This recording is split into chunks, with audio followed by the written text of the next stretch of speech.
Bienvenue, mesdames, messieurs.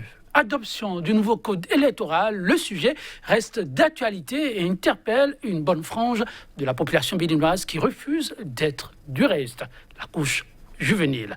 Depuis le fameux vote, elle ne cesse de donner de la voix.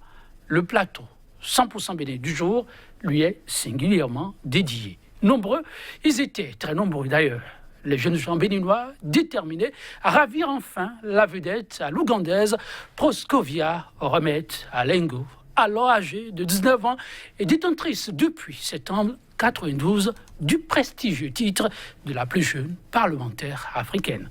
Le défi, s'il doit être relevé au Bénin, ne le sera sans doute pas à l'ère du régime du nouveau départ. 25 ans révolus, c'est l'âge qu'il faudra pour prétendre mériter une place à l'hémicycle. Et comme pour corser l'addition, le code électoral, en attente d'être promulgué, ne dresse le tapis rouge aux prétendants à la présidentielle ou aux législatives qu'aux candidats à même de mobiliser la coquette somme de 250 millions de francs CFA et 249 millions par liste.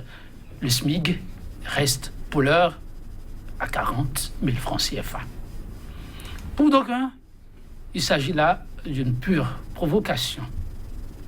Les uns l'interprètent comme une barrière sciemment adressée pour barrer la voie à cette jeunesse plus que déterminée à donner aussi sa contribution pour l'édifice démocratique.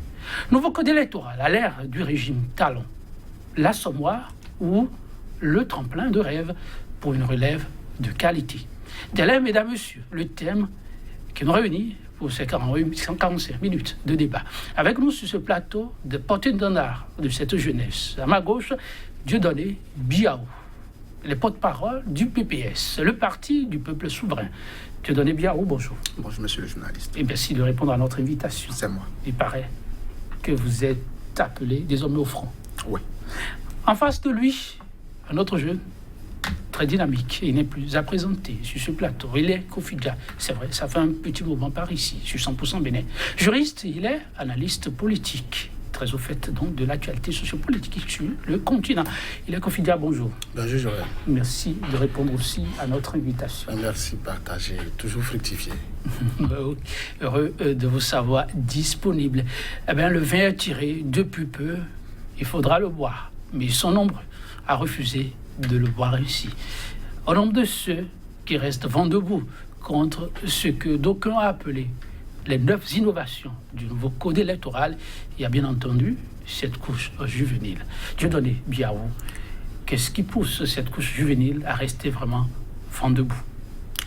Aujourd'hui, nous disons que nos aînés ont comploté contre la jeunesse. Nos aînés ont vu la fièvre de la jeunesse qui est en train de prendre tout le pays. Et ils ont voulu arrêter ça. Parce qu'ils veulent s'imposer. Au peuple ne veulent pas partir. C'est justement cela. Et à partir de ce moment, le nouveau code électoral qui est voté, nous disons que c'est une provocation d'abord de la jeunesse et c'est voté sciemment pour bloquer la jeunesse progressiste, la jeunesse consciente qui s'active réellement pour changer la donne dans le pays. En le faisant, n'est-ce pas une lecture un peu trop hâtive? Parce qu'on a entendu ces aînés dire que ce qui se fait aujourd'hui, c'est bien évidemment pour cette jeunesse qui en demande, et peut-être en demande un peu trop, sans savoir vraiment ce qu'il attend comme tâche à abattre. D'abord, je voudrais dire que nos aînés, sincèrement, ils sont en train de mentir au peuple. Ils ne savent pas que la jeunesse est mûre. La maturité de la jeunesse aujourd'hui a atteint un niveau où les aînés même ignorent cela. Qu'est-ce que je voudrais dire? À l'Assemblée nationale, il y a le député Guy Mitokpe, que je salue au passage, qui a fait une proposition, un amendement, et qui a bel et bien proposé 18 ans. C'est vrai, on a suivi, mais il n'a pas prospéré. Mais les députés du BMP, sans des arguments valables, ont voulu maintenir les 25 ans. On ne sait pour quelle raison. On y revient. Oui, il est Kofi Dia, vous qui avez l'habitude de suivre de bout en bout ces débats parlementaires, vous l'avez sans doute fait aussi pour ce sujet qui vous intéresse au premier plan. Mais au lendemain, on sent une jeunesse presque révoltée. Et on se demande si la jeunesse ne va pas un peu vite en besogne. Est-ce qu'il ne faut pas prendre du temps pour mieux apprécier ce qui est en train de faire? Il y a certainement du beau pour cette jeunesse encore qu'il y a eu des voix qui se sont déjà élevées pour expliquer que tout ce qui est en train d'être fait aujourd'hui, c'est pour le bonheur de cette jeunesse. La majorité juridique en droit, c'est de 18 ans. Et un homme âgé de 18 ans dispose d'une jugeote très appréciable et a la capacité d'opiner. Et lorsque la loi même retient 18 ans pour vous déclarer majeur, je crois que le législateur devrait en tenir compte.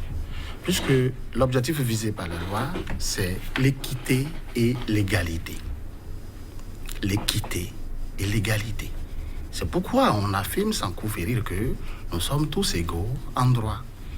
Et donc, lorsque vous éditez une loi qui laisse envisager des clauses discriminatoires surtout lorsque on constate que le peuple dans sa grande majorité est constitué de jeunes et de femmes très intelligentes, on est inquiété. Et tout porte à croire que les aînés viennent de nous dire que la politique, ce n'est pas pour vous. On va toujours se servir de vous. Vous avez toujours servi des terres pour nous envoyer au sommet. Et on ne comptera pas avec vous. On n'est pas prêt d'assister à un renouvellement de la classe politique. Parce qu'il faut reconnaître qu'avec la rupture, beaucoup de jeunes se sont réveillés. Parce que trop, c'est trop. Il y a cette peur-là. Que l'on ne nous dise pas que c'est pour écarter les crevards, les opportunistes, les fantaisistes. Que l'on ne nous dise pas cela. Vous semblez apporter un blanc-seing à cette jeunesse plus que révoltée au lendemain de ce vote-là. Mais vous l'avez aussi souligné tout à l'heure, juriste que vous êtes, ce que vous appelez clause discriminatoire. Et la discrimination, elle est parfois positive. C'est vous qui le dites aussi. Et dans le cas d'espèce, ne s'agit-il pas là d'une discrimination positive, en ce sens qu'il est question de l'avenir de toute une nation? On va rester un peu concret. Oui. À l'Assemblée nationale, aujourd'hui, nous avons 82 députés. Combien de jeunes avons-nous? Le seul jeune qui donne la voix, et une voix très positive, et dont l'éloquence matinale fait peur, et qui dame le pion à ses aînés, surtout lorsqu'il prend la parole, c'est le député et l'honorable Guy Topin. Qu'est-ce que les aînés qui sont au Parlement, quelles leçons ils ont à donner à ces jeunes-là? Vous ne trouvez pas? Aucune. Il les a complètement supplantés. Il les a complètement mis bas. Il a montré totalement leurs limites. Et ils n'ont même pas la capacité de prendre la parole pour répliquer. Et imaginez un instant que sur 82 députés, on assiste à la présence de 22 jeunes de cette trempe-là. Vous pensez Vous êtes d'accord avec moi que positive? la majorité ne serait plus présidentielle. La majorité parlementaire ne serait plus mécanique ou électronique. Vous constatez avec moi que ce sera très difficile. Parce que je veux bien penser, ça me fait penser à Gandhi. Si tu me donnes la fortune, ne me retire pas la raison. Il sera difficile de retirer la raison à un jeune qui poursuit un objectif, celui de servir la République. Parce que tout se passe comme si... Mais dont vous parlez, est-ce qu'il n'est pas comme une goutte d'eau dans la mer et dire que ces députés sont en contact permanent avec cette jeunesse, le diagnostic fait, ils se sont dit autant les garder dans les allants des états-majors des partis politiques, quitte à avoir la main avant d'arriver à l'hémicycle. Ils sont en contact permanent avec des jeunes manipulés. Ils sont en contact permanent avec des jeunes limités. Ils sont en contact permanent avec des jeunes dont la lecture politique est biaisée. Les jeunes qui ne disposent pas d'un minimum alimentaire, ils ne peuvent pas corrompre des jeunes comme vous et moi. Ils ne peuvent pas nous servir des arguments bathotiques pour nous convaincre sur des chemins, sur des sujets que nous savons. Voyez-vous, donc, on constate aujourd'hui avec ce qui se passe que la jeunesse fait peur, mais qu'il reste tranquille. On ira plus loin dans le développement, mais qu'il reste tranquille. C'est-à-dire, loin de nous décourager. Ça ne décourage pas, il ne faut surtout pas entendre. Loin de nous décourager, Oui, ils sont plutôt en train de...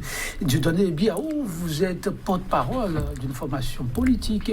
Et quand je vous suis dans vos développements, je suis tenté de vous demander, mais en tant que formation politique reste formation politique. Je ne voudrais pas dire jeune formation politique, mais est-ce que vous avez essayé de vous approcher de vos aînés pour comprendre ce qui s'est joué? Parce que bien loin, je l'ai dit tout à l'heure, certains ont expliqué que rien n'a été fait contre la jeunesse, mais pour la jeunesse. Et vous semblez ne pas être convaincu. Est-ce que vous avez effectué des démarches? Pourquoi tant de doutes envers ces aînés? D'abord, avant le vote de cette loi, nous avons donné de la voix. Oui, nous avons donné de la voix après la sortie du député Orden Alagati, qui a montré que c'est pour limiter les candidatures fantaisistes. Et vous-même, vous avez suivi le député du PRD, sur Radio Soleil, qui a bel et bien précisé que les candidatures fantaisistes, que c'est les candidatures des jeunes étudiants, des chômeurs. Donc, ça montre clairement que ce qu'ils ont fait, ce n'est pas en réalité pour protéger la jeunesse, c'est pour bloquer cette jeunesse-là. Or, aujourd'hui, quand vous allez à l'Assemblée nationale, notre Assemblée nationale dort. Ça dort. Les débats qui sont faits... Avec tous les tests de loi votés? Ce n'est pas que je les insulte. C'est des gens qui ont fait leur jeunesse. Mais aujourd'hui, au soir de leur vie, ils sont en train de ternir leur image. Vous pensez que les étudiants et les chômeurs ont vraiment quelque chose à apporter? Non, mais je vous dis, aujourd'hui, dans le pays, c'est ce que nos aînés ont compris. Il y a des jeunes conscients. Il y a des jeunes progressistes. Par exemple, quand moi, je prends mon parti politique, au niveau du Parti du Peuple Souverain, moi, je sais qu'il y a des jeunes là, audacieux, des jeunes courageux, qui ont un bagage intellectuel lourd et qui peuvent défendre ce pays. C'est de ça qu'il s'agit aujourd'hui. Il s'agit de la défense de la patrie, du patriotisme. Ces aînés, on dirait qu'ils n'ont plus ce sens de patriotisme dans leur veine. C'est sincère. Parce que ce qu'ils font, c'est dans leur intérêt personnel. Ils ne votent pas les lois pour l'intérêt supérieur de la nation. Et c'est ça ce qui est dans le code électoral, c'est ça ce que nous dénonçons. Et il faut que des jeunes courageux, des jeunes patriotes aillent à l'Assemblée pour réveiller l'Assemblée nationale, pour voter des lois maintenant qui protègent les concitoyens. En 25 ans, c'est ce qui a été retenu. Dieudonné Biaou, est-ce que vous, là encore, sur cet aspect, il n'y a pas encore d'autres marges de manœuvre? Est-ce qu'il n'y a pas espoir? On sait par exemple que ce n'est pas encore promulgué. Est-ce qu'il n'y a pas d'alternative possible au lieu de continuer à attirer les oreilles de cette façon aux aînés? Non. Pour nous, cette loi, nous disons qu'elle ne sera pas appliquée au Bénin. Puisqu'une loi est votée pour être appliquée aux humains. La loi électorale, la loi sur le code électoral, c'est pour des humains. Ah oui. Et pendant que cette loi n'est pas impersonnelle, pendant que cette loi visait des jeunes, nous estimons que si la Cour constitutionnelle, qui est habilitée normalement à déclarer cette loi contraire à la Constitution, ne réagit pas, il faut que le chef de l'État, qui a promis aux jeunes qu'il fera la promotion de la jeunesse, et d'ailleurs c'est les jeunes qui l'ont porté au pouvoir. Moi je me rappelle encore des combats que nous avons menés. Donc à partir de ce moment, nous appelons à la vigilance du chef de l'État, sinon les députés du BNP ne lui rendent pas service. Eux, ils sont dans une logique, s'imposer au peuple parce qu'ils savent que désormais, le peuple ne veut plus faire le choix sur eux. Mais c'est de ça. Biaou parle du chef de l'État tout à l'heure, c'est vrai. Et nous replonge là dans les messages forts du chef de l'État à la jeunesse. Il a dit faire de l'annonce du développement, il faut lui faire à la part belle. Il en a aussi donné la preuve. L'Agentine nationale est bien jeune.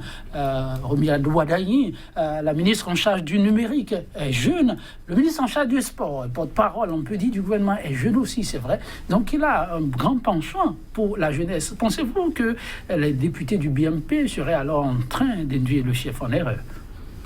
Non, les jeunes que vous citez sont des jeunes qui sont cooptés. Ils n'ont pas un parcours. Ce ne sont pas des jeunes qui se sont mouillés les maillots, comme vous et moi, sans argent. On a vu au Kenya... des choses que vous maîtrisez. Non, je peux citer les jeunes, je les connais, c'est des amis à moi. Et on a vu un jeune Kenyan âgé de 23 ans battre campagne sans argent et atterrir à l'Assemblée nationale. On a vu des jeunes étudier sans grands moyens et finir docteur, très brillants. Et lorsque on estime qu'aujourd'hui, il faut forcément disposer d'un quota financier. Oui, le quota financier, on en parle. Le rôle du chef, votre vis-à-vis, l'évoquer, j'aimerais avoir votre avis. Il pense que le chef de l'État doit pouvoir taper du poing sur la table, interpeller ses députés du BMP, et c'est vrai qu'on a la possibilité de relecture. Pensez-vous que c'est une option vraiment sage à l'étape actuelle? Si le chef de l'État n'apprécie pas ou n'achète pas le code orageux voté par les députés du BNP, il va choisir simplement de ne pas promulguer la loi.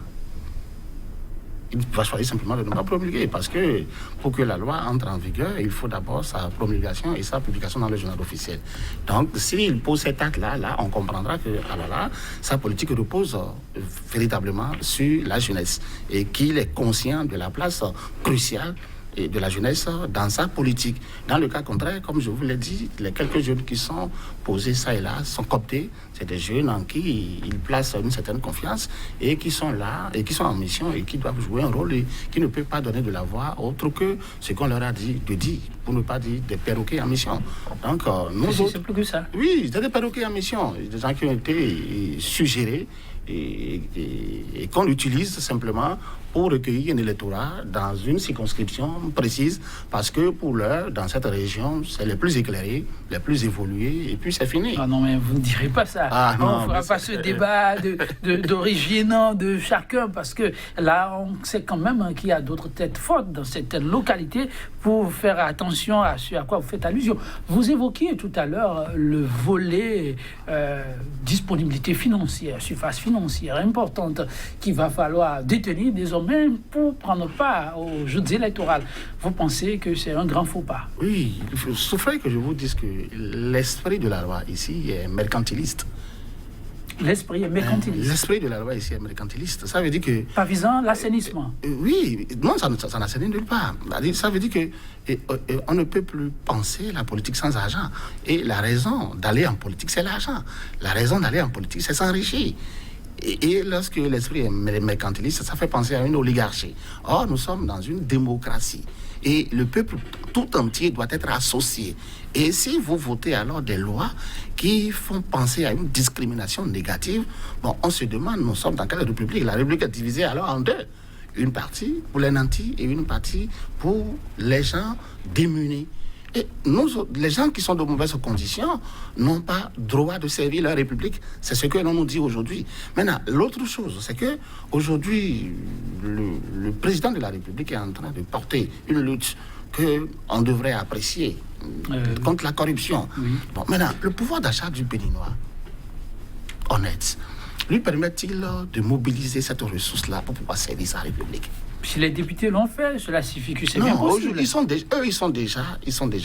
sont déjà au Parlement et ils ont déjà amassé les deniers publics avec les marchés que l'on octroie. Vous pensez pourquoi les députés votent de façon aveugle? On leur a demandé de voter de façon aveugle. Ils votent quoi de façon aveugle? Oui, le PL a demandé le président de la République de voter de façon aveugle. C'est ce qu'ils font. Et ils le font si bien, simplement parce qu'ils nous ont trahis déjà. Voter de façon aveugle, tout ce que j'envoie comme projet de loi ou tout ce que j'envoie comme loi va me permettre de discriminer les jeunes, de discriminer les femmes, de discriminer les opposants que je ne désire pas. Ce qui a été fait, par exemple, c'est un vote à l'aveuglette? Oui, c'est un vote à l'aveuglette. La minorité est restée la minorité, le nombre n'a pas changé et on vote simplement parce que on a des marchés de gré à gré en retour pour compenser. Donc, eux, ils ont déjà amassé les sous. Et ces sous leur permettront de se représenter et de nous barrer la voie. Vous voyez, et donc, on dirait que nous sommes plus dans un état de droit, mais nous sommes dans un état divisé en deux. Dans deux côtés, la politique serait désormais la question des gens plus nantis. Alors là, il va falloir que ce jour d'élection, nous jeunes, refusons alors d'aller exprimer notre droit de votation. Les enjeux en vue par rapport à ces dispositions du donné Biao, par rapport à ce montant, c'est vrai, beaucoup de bruit. D'aucuns pensent que c'est comme un second verrou sur la voie de la jeunesse. Mais quand on prend aussi du recul par rapport à cette option, est-ce qu'il ne faut pas savoir raison garder, faire une autre lecture de la situation? Je vous remercie beaucoup. Et quand nous parlons de l'argent ici, dans la politique, ce qu'ils ont mis comme caution, oui, les cautions faramineuses que nous dénonçons, quel rôle ces cautions-là veulent jouer réellement? Parce que c'est ça. Assaini. Puisque la politique, elle est l'art de gérer la cité. Et la gestion d'une cité fait appel à des notions données.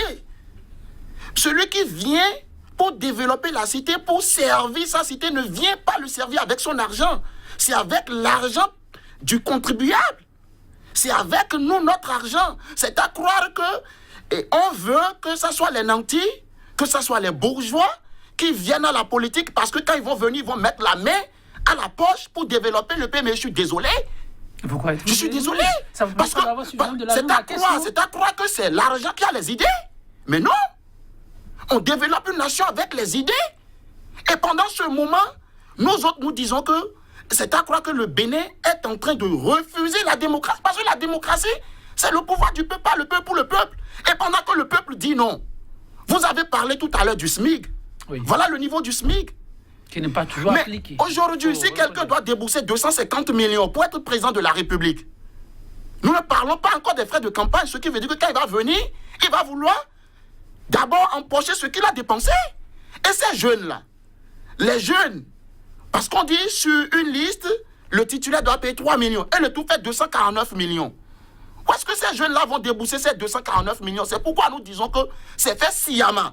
Parce qu'on sait que oui, aujourd'hui, on a détruit tout le monde dans le pays. Tous les opérateurs économiques sont détruits. Tous ceux qui peuvent mettre la main à la poche aujourd'hui. Les jeunes n'ont pas d'emploi, les jeunes sont au chômage.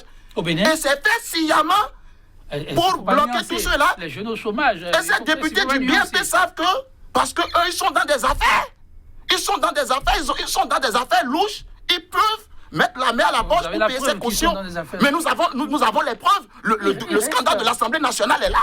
Quand le scandale a été révélé, ça a montré qu'il y a des députés du BNP dedans. Mais pourquoi le chef de l'État, qui dit qu'il est en train de lutter contre la corruption, ne veut pas aller au bout? On a l'impression que ceux-là ont juste voté la loi pour être toujours à l'Assemblée et bénéficier de cette immunité parce qu'ils auront encore une majorité mécanique. Ils ont peur de la jeunesse parce qu'ils ne peuvent pas contrôler la jeunesse quand la jeunesse sera à l'Assemblée. C'est de ça qu'il s'agit. Les Kofi Dia, quand on fait tous ces procès aux députés du BNP, est-ce qu'on ne fait pas aussi trop tôt d'oublier que de par le passé, il y a eu quand même des gens qui sont venus, on a vu même quelqu'un qu'on a qualifié voilà, de plaisantin, venu pour dire qu'il veut être président et après disparaître. Avec ça, ça reste au-delà de tout. Peut-être que le montant, il va falloir le revoir, mais ça reste quand même un mécanisme pour tamiser un peu. Non, c'est juste une minorité. Et lorsque le chef de l'État, pour accéder au pouvoir, dit que j'ai le nez pour sentir l'argent, j'ai le flair pour aller à la quête de l'argent, et la jeunesse, dans son euphorie de voir le, entre guillemets, à bon nom, pensait que l'homme avait un bâton magique pour ramener de l'argent au pays. Mais aujourd'hui, que constatons-nous? C'est sur nous autres, le peuple, qui éponge tout. Les points de péage ont été doublés. C'est quoi la relation avec ce qui s'est passé à l'Assemblée? Attends, je vais faire le lien. La vie a été tassée et surtassée. Le peuple meurtri, le peuple déguerpi, le peuple affamé, le peuple chômé. Et le SMIC à 40 000, et le salaire du Béninois et le fait quémander, il l'empêche de dormir. Le Béninois en était endetté, je le suis. Je ne le cache pas, je le suis. Le Béninois honnête est endetté, c'est la régularité. Et comment, par quelle alchimie, ce Béninois honnête, endetté, meurtri, pourrait alors contribuer à la gestion de la res publica? Sommes-nous en train de faire l'apologie de gens malhonnêtes? Sommes-nous en train de faire l'apologie de délinquants à col blanc? Sommes-nous en train de faire l'apologie de faux riches? Puisque de cette lutte contre la corruption, déjà, les faux riches d'hier, il y a au moins les 1/3 qui sont déjà en prison. Et on ne peut pas leur accorder, on ne peut pas accorder blanc-seing à ceux qui sont là aujourd'hui. Parce que si entre-temps ils perdaient le pouvoir et que la lutte contre la corruption devrait continuer dans leur rang, il y en a aussi qui vont connaître ce même sort. Donc c'est de faux riches. C'est pas nuancé. Tout a été joué à l'Assemblée nationale. Et jusqu'à présent, le chef de l'État ne s'est pas prononcé. Vous avez parlé de tests à promulguer. Et c'est une démarche. Ça va suivre par la suite. On ne sait pas encore ce qui va se jouer. Est-ce que ce n'est pas prêter d'intention au chef que d'avoir ces postures-là un peu trop tranchées? Non, nous sommes en train d'alerter pour que le chef de l'État, on attire l'attention du chef de l'État sur le fait qu'il ne doit pas promulguer une loi aussi scélérate. C'est ce que nous lui disons. S'il fait ça, ça veut dire qu'il fausse le contrat avec la jeunesse. S'il fait ça, ça veut dire qu'il tourne dos à la jeunesse. Et s'ils font ça, ils ne verront que les jeunes, tels des moutons de Panouche, avec que pour 2021. Parce qu'à défaut d'avoir les moyens, on va opter pour une posture qui nous permettra de paralyser la démocratie. Parce que si nous, jeunes, nous sortons, je ne pense pas que quelque chose puisse être faisable dans ce pays. On va leur montrer que sans moyens, on peut s'imposer. C'est ça.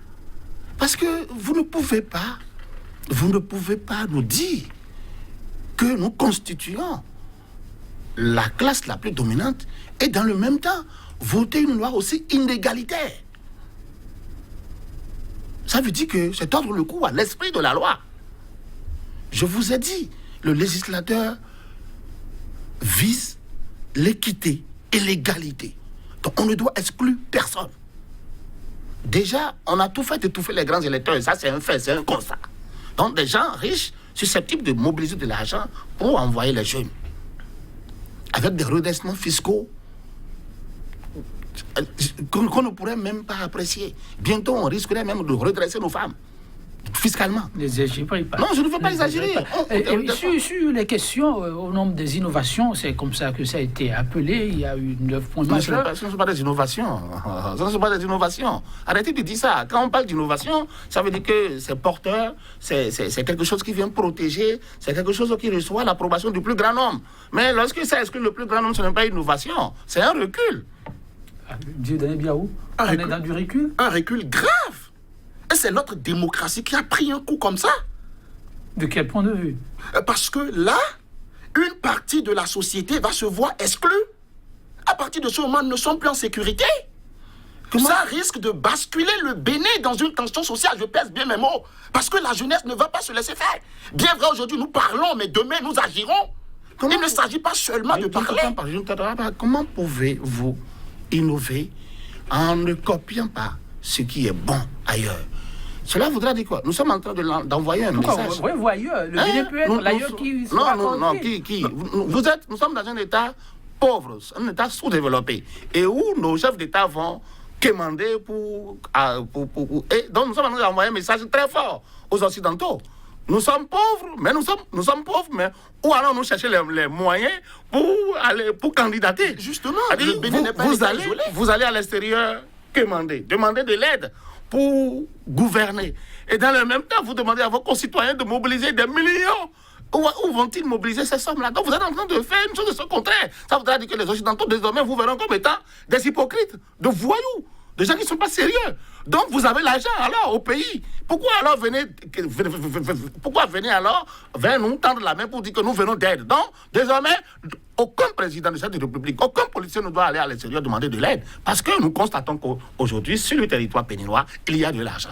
C'est parce qu'il y a de l'argent quelque part que dans leur âme et conscience, ils ont soutenu une mordicus qu'il faut forcément ce montant-là pour exclure une frange de la population. C'est ça. Vous n'avez aucune situation atténuante au choix opéré par les députés?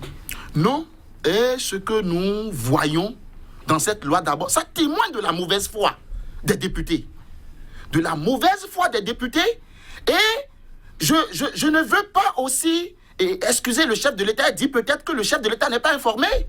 Parce que le député Orden Aladati, qui est le rapporteur de la commission des lois, qui a dit ouvertement que c'est pour pouvoir empêcher les candidatures fantaisistes et autres. Mais hier, c'est eux qui disaient qu'ils veulent en quelque sorte faire la promotion des femmes. C'est eux qui disaient qu'ils veulent ramener de l'éthique, la morale dans la politique. Mais là maintenant, pour eux, l'éthique c'est l'argent. Pour eux, la morale c'est l'argent. Mais à partir de ce moment, la jeunesse ne peut pas se laisser faire. La jeunesse ne doit pas se laisser faire. Mais quant à nous autres, peut-être ils ont sous-estimé la capacité de résistance de cette jeunesse. On appréciera dans les jours à venir et PPT qu'on évolue un tout petit peu les alliances de partis, parlant des points que le nouveau code a mis en exergue pour changer l'expression. Donc innovation, pour rester peut-être en phase avec vous, les alliances de partis, Hidalgo Fidia, ne peuvent participer aux élections législatives. Ça fait partie des points inscrits. Oui, ça c'est une bonne chose. Si vous voulez vous constituer un parti politique, soyez un parti politique en bonne et due forme. Je suis fier aujourd'hui de constater que l'opposition, dans le camp de l'opposition, nous assistons à de véritables partis politiques. Il y a le FCBE qui s'est transformé en parti politique. Il y a l'USL qui est un parti politique. Mais dans le camp de la mouvance aujourd'hui, je ne saurais citer que le PRD qui est un parti politique traditionnel. Et les autres là, c'est des mouvements de petits groupements, et Bénin en route, Bénin en déroute, je ne sais quoi et tout. Donc, qui ne sont pas encore constitués et qui ne sont pas encore en règle. Et donc, c'est le moment pour eux de constater que la chose ne se passera pas comme cela s'entend. Monsieur, attendez, je sais que vous n'êtes pas de parti politique. Je sais que vous n'êtes pas de... Donc, je vous invite, si vous voulez participer et prospérer, à vous mettre en règle et à faire en sorte que on change d'idéal et de chemin. Et que les membres des partis politiques puissent être amenés à participer en cotisant.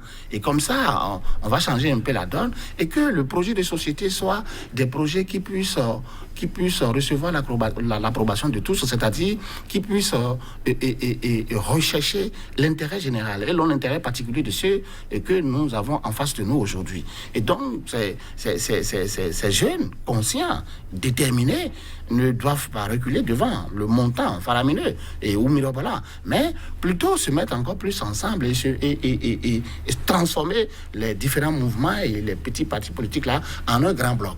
En un grand parti politique, j'allais dire, pour pouvoir mieux affronter. Le PPS, si PPS estime que seul, je ne pourrais pas atteindre mon objectif, on va à la rencontre de notre petit parti politique. Pour faire la fusion. Pour faire une fusion, oui. Et il y aura un parti des jeunes qui pourra alors postuler et changer un peu la donne. Oui, vous voulez d'envie d'avoir la parole, vous l'avez. Oui, et je voudrais d'abord dire que le Bénin, politiquement, a une histoire. Le Bénin a une histoire. Nous avons quitté quelque part. Hier, c'était le parti unique PRPB au niveau de la période révolutionnaire. Donc aujourd'hui, la démocratie pluraliste, le multipartisme intégral n'est pas un cadeau tombé du ciel. C'est la volonté populaire. C'est venu de la volonté populaire.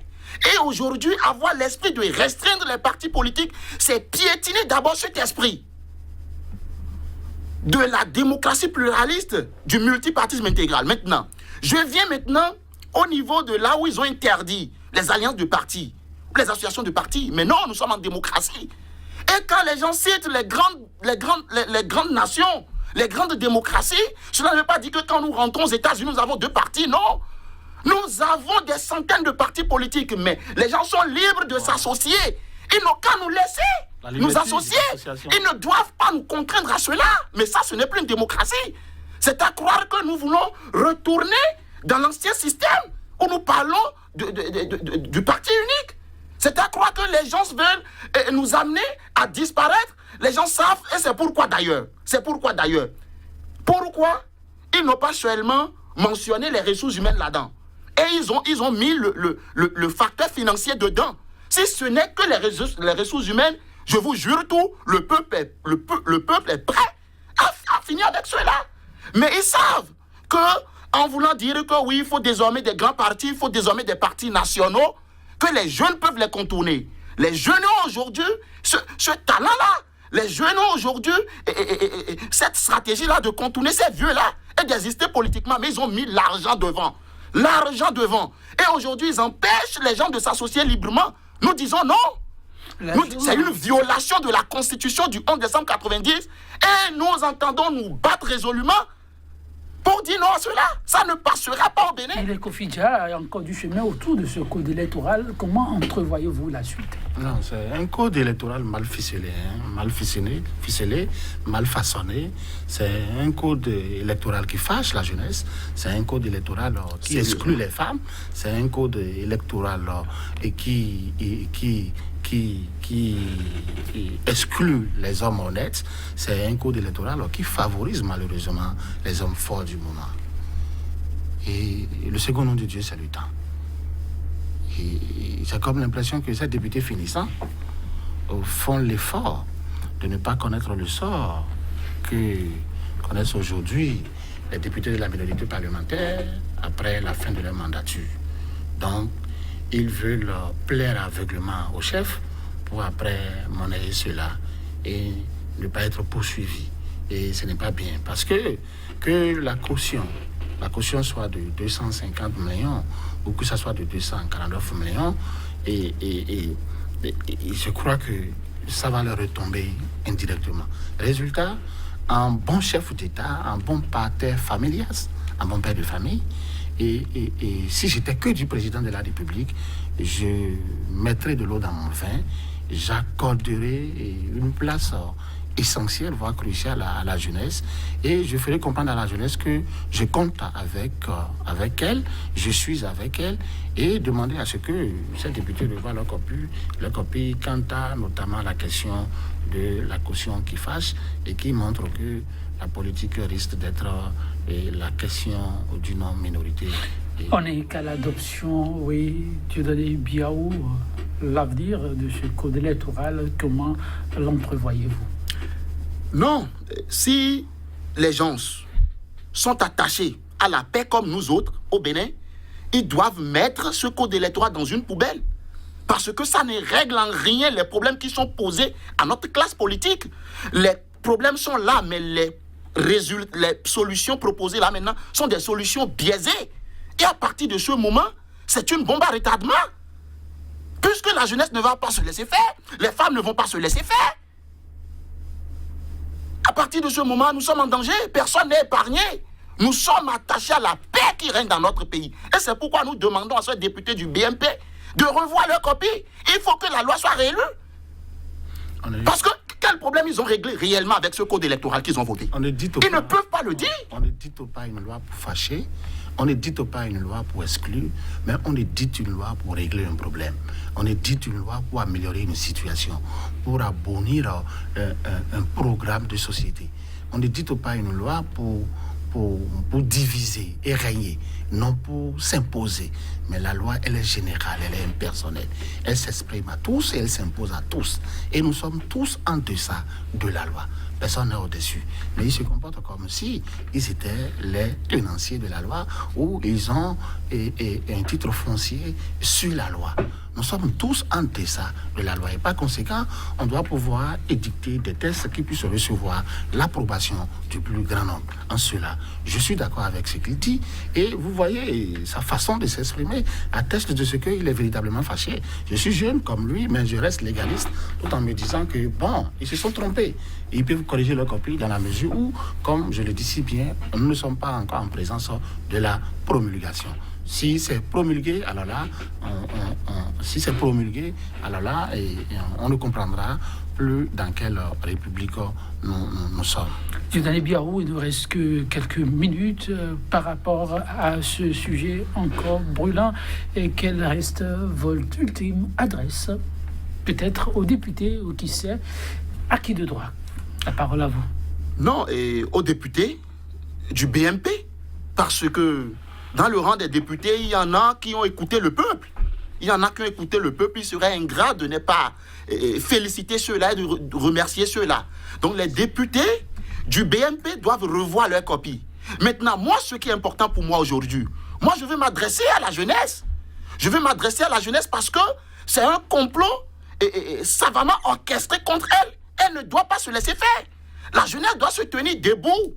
La jeunesse doit s'organiser aujourd'hui pour barrer la voie à ces imposteurs. Moi, je les appelle imposteurs parce qu'ils savent qu'ils n'ont plus de crédibilité devant le peuple.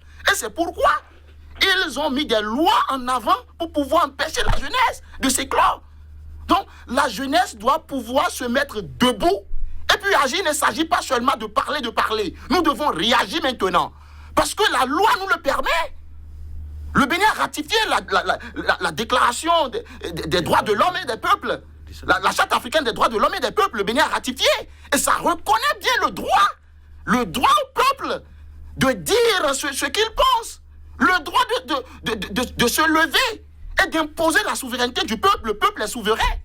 Les députés sont des élus du peuple. Ils ne peuvent pas se substituer au peuple. Et c'est ce que nous constatons là. Nous disons non, la jeunesse doit arrêter la peur. La peur qui la domine actuellement, la jeunesse doit se passer de cette peur. La jeunesse ne doit pas se résigner. Kofidja, un appel à la mobilisation, à une prise de conscience, mais aussi à une certaine sérénité par rapport aux défis qui restent à relever. Le Bénin révélé, c'est le Bénin des réformes qui permettent au Bénin de mieux s'imposer aussi bien au niveau de la sous-région qu'au plan mondial. Et pour ça, il va falloir casser des omelettes. Ça ne me plaira pas toujours, mais il faut savoir aussi raison d'aller, n'est-ce pas? Non, vous savez quoi? Le Bénin, en voulant innover, comme vous le dites en guillemets, a copié la Guinée, la RDC, et la copié la Guinée, la RDC, et qui plus est le Sénégal, dans l'augmentation de la dite caution. Je dis simplement, jeunes, conscients, patriotes, nous ne devons pas gober une telle fantaisie. C'est eux qui sont fantaisistes. Une fantaisie qui fâche. Nous devons nous lever, nous mobiliser tels de vaillants citoyens pour défendre nos droits. Parce que le législateur reconnaît que le peuple doit pouvoir jouir de ses droits civils et politiques. Et cette façon de faire laisse envisager ou laisse entrevoir qu'on est en train de priver le plus grand nombre de la jouissance de ses droits civils et politiques. C'est-à-dire, pour exclure, comme je l'ai dit, les crevards, les opportunistes et les fantaisistes, ce n'est pas cette mesure qu'il faut passer, mais il faut mieux penser la question, histoire de pouvoir éviter de fâcher les uns et les autres, et notamment de fâcher le porte-parole du PPS qui est sur le plateau.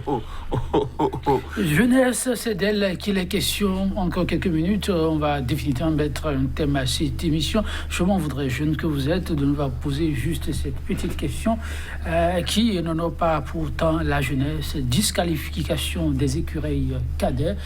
Quel est votre regard par rapport à ce dossier? En une minute, on m'a dit qu'on a quelques minutes encore. Ils ont toujours triché.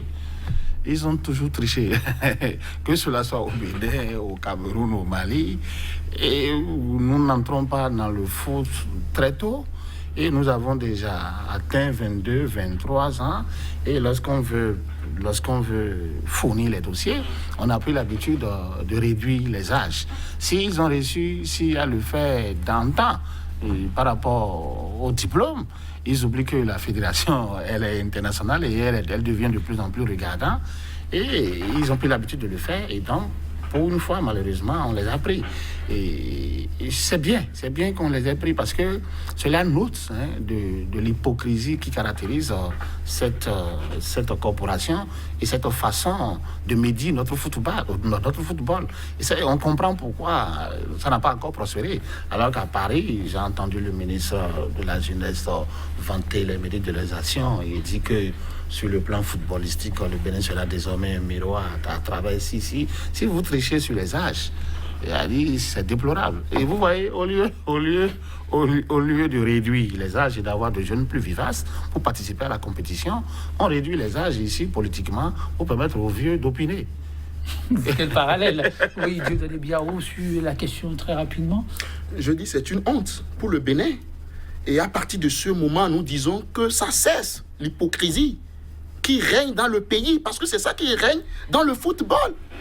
Il faut qu'on mette les pendules à l'heure. Il faut qu'on remette tout à zéro. Ça passe à tous les niveaux. Justement, c'est l'hypocrisie qui tue le Bénin. On veut toujours que ça soit dans son propre intérêt. C'est l'égoïsme. Que ça cesse. Les jeunes conscients disent que ça cesse. Parce que ça nous fait mal, nous avons honte à l'extérieur, nous avons honte de dire que nous sommes béninois. Merci à vous. Oui. Bientôt, les jeunes vont déposer une caution pour aller à l'équipe nationale. Merci à vous, il est Kofidja, Dieudonné Biao. Ce fut un plaisir. Mesdames, Messieurs, merci pour votre participation à votre façon à cette émission qui n'aurait de sens sans vous. 100% Bénin, nous allons prendre congé de vous sur cette citation du journaliste, artiste et célèbre écrivain français Émile Zola. Je le cite: l'égoïsme des classes est un des soutiens les plus faibles de la tyrannie. Il est à proscrire et au besoin à combattre. Merci pour l'attention. À demain.